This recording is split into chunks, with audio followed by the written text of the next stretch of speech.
वही पति पत्नी में झगड़ा क्यों होता है? विचार नहीं मैच करते। क्या नहीं मैच करते? विचार। उसके विचार अलग है, इसके विचार। इसलिए किसी एक को अपने आप को सरेंडर कर देना चाहिए। तेरी इच्छा है, चल तेरी इच्छा में अपनी इच्छा। कभी पत्नी अपनी इच्छा पति की इच्छा में मिलाए, तो कभी पति अपनी इच्छा पत्नी की इच्छा में मिलाए। कभी हम तुम्हारे मन की कर लें, कभी तुम हमारे मन की कर लो।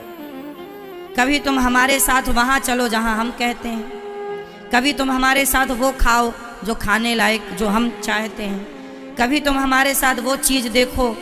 जैसे पति कथा देखता है और पत्नी सीरियल देखती है। उदाहरण, पत्नी को बिल्कुल पसंद नहीं है, एक पत्नी को बिल्कुल पसंद नहीं है कथा, पति देखता है कथा, तो पति कहता तुम भी देखो, तो भले तुम्हें पसंद नहीं है पर पति की इच्छा में अपनी इच्छा मिलाकर देख लो।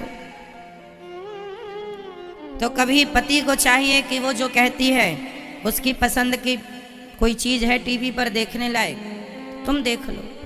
कभी वो तुम्हारा पसंद का ख्याल रखे, कभी तुम उसकी पसंद का ख्याल रखो। कभी वो तुम्हारी पत्नी कहती है चलो वृंदावन चलें, पति बोलता है व्यस्त हैं, तो कभी पत्नी के लिए समय निकाल लो वृंदावन के लिए। कभी उसकी मर्जी में मिला दो अपनी मर्जी, कभी तुम भी मिलाना, कभी वो भी मिलाए। ऐसे गृहस्थी चलती है।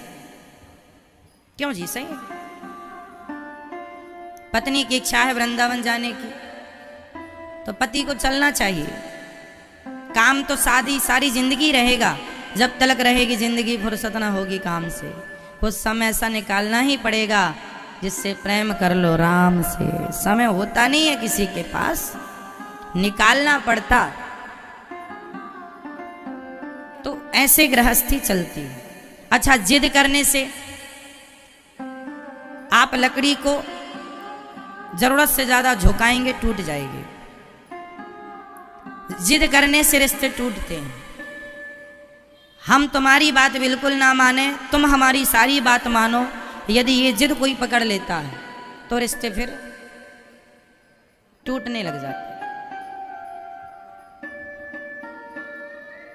इसलिए आपसे मेरी प्रार्थना है, रिश्तों को भी समझिए। और ये रिश्ते देखो सबके भगवान तय करते हैं, भगवान रिश्ते बनाते हैं। रिश्तों के बंधन में तो भगवान भी बंधे हैं। भगवान राम ने भी विवाह किया है, उन्होंने भी अपनी माँ की पिता की सेवा करके जिम्मेदारियां पूरी की हैं। उन्होंने भी अपने भाई भरत जी, श्री लक्ष्मण जी भाई के साथ व्यवहार कैसा करके दिखाया है। पत्नी राम जी ने पति का धर्म निभाया, माता सीता ने पत्नी का निभाया। राम जी ने पुत्र धर्म निभाया, भाई धर्म निभाया। इसलिए निभाया कि हम उनकी गृहस्थी से सीख सकें कि गृहस्थी कैसे होनी चाहिए। आजकल शादियां लोग कर लेते हैं, शादियां कर लिया, रिश्ते चल ही नहीं रहे हैं। पत्नी समझने को तैयार नहीं है, छोटे सी बात हो गई तो माँ को फोन लगा देती है। देखो, रिश्तों में छोटी बड़ी बातें होती रहेंगी सारी जिंदगी। बात जो आदमी ज्यादा पचाता है बातों को, वो ज्यादा सुखी होता है। आपने जरा सी बात घर की अपनी माँ को बता दी, लड़कियों से कह रहे हैं, बहुओं से, तुमने घर की जरा सी बात अपनी माँ से बता दी, इससे धीरे धीरे आपके रिश्ते कमजोर होते चले जाएंगे। फिर आपकी माँ आपके पति मतलब आपके पति देवता को कभी ना कभी वो सास बोल देगी, दामाद जी आप मेरी बेटी का ख्याल नहीं रखते। तो दामाद जी बोलेंगे हम नहीं रखते तो तुम ही रख लो।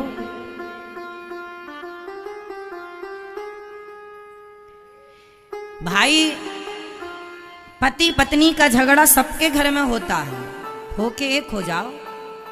आप क्या चाहती हो कि आपके पति को कोई डांटे?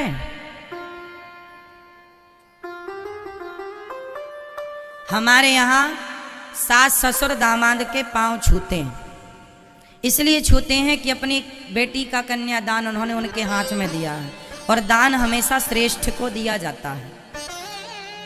तो आप दामाद हो गए, बेटे का भाव आपके अंदर है, वो अच्छी बात है कि आप उनकी सेवा करें बेटा बनकर, पर फिर भी जो हमारी समाज के रिश्ते हैं वो ये कहते हैं कि ससुर जी और सास दामाद के पांव छूती हैं। क्यों आपके यहाँ ये परंपरा है या नहीं?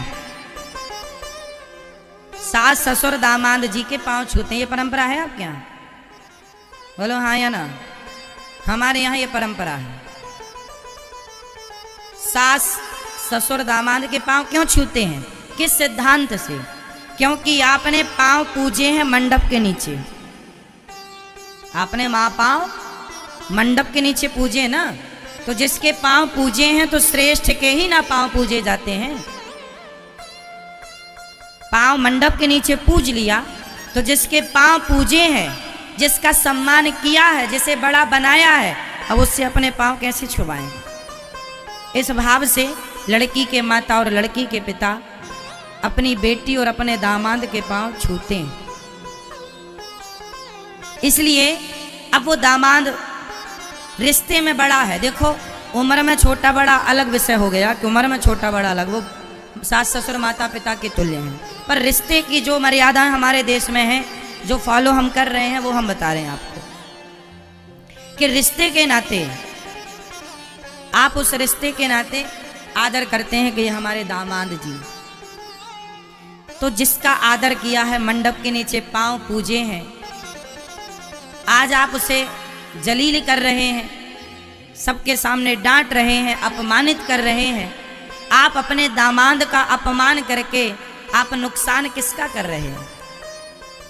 इसलिए लड़की की माता और लड़की के पिता को मैं हाथ जोड़कर कहूँगा कि यदि घर में छोटी मोटी बातें हों तो समझा दो प्यार से, आप बीच में ना बोलो ज़्यादा। कल को तो वो पति पत्नी एक हो जाएंगे, पर तुम बीच में बोलकर सदा के लिए बुरे हो जाओगे।